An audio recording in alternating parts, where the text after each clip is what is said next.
anthem. We do not require it. And again, I want to say there's a big difference here between sitting for the national anthem and then bringing in the flag and oppression. That's what really set this off, because a lot of people see the flag as born out of an effort to get away from oppression. That's how the country was formed. I just don't see him being able to stay in San Francisco. I mean, this is sort of a painful thing, and you get the idea that he had an attitude going into this, that he was unhappy that his career was he had a bad off season. He hasn't had a good career, lost a starting job. This seems like a bitter player long before this controversy, and that this is sort of just showing it.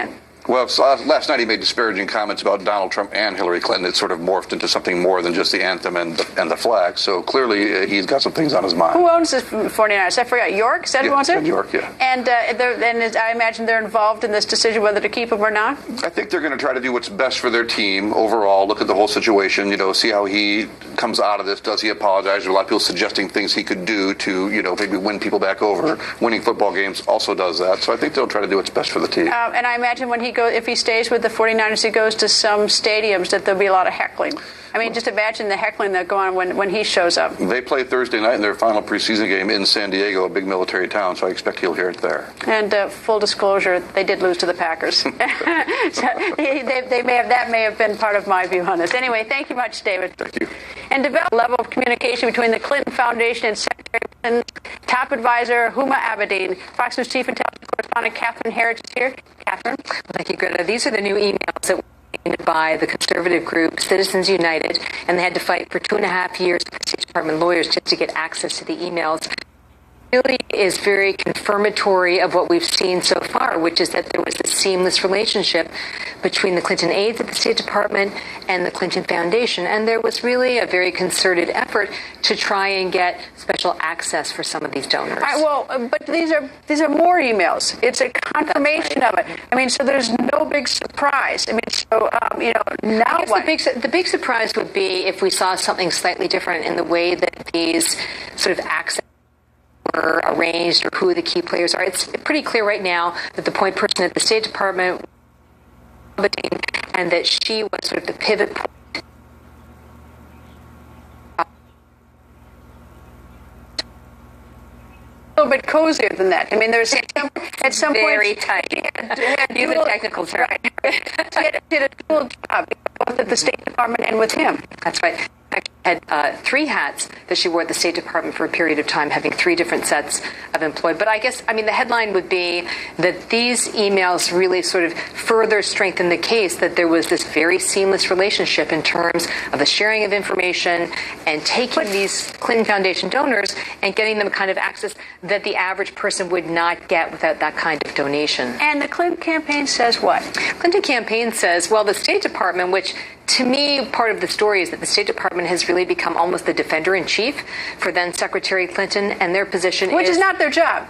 This is not their job. They are paid by the taxpayers. So it's interesting to me that you've seen them take a much more political tone in their response, at least to me, in their responses.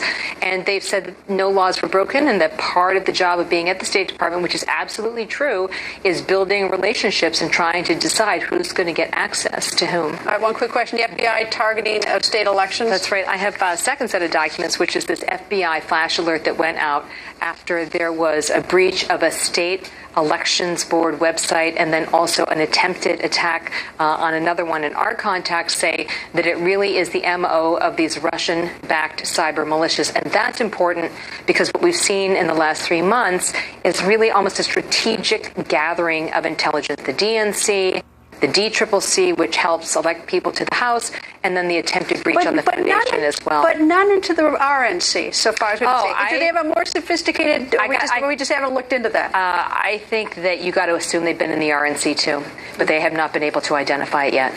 Catherine, thank you. You're welcome.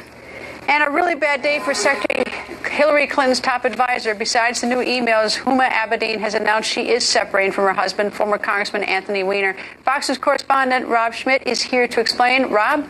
Yeah, and Greta, a real rough day for former Congressman Weiner, losing 2 jobs, one as contributor to local station New York One, the other writing columns for the New York Daily News. Also, Weiner's wife, top Hillary Clinton aide Huma Abedin, announced she is separating from him, saying, quote, "After long and painful consideration and work on my marriage, I have made the decision to separate from my husband. Anthony and I remain devoted to doing what is best for our son, who is the light of our life. During this difficult time, I ask for respect for our privacy.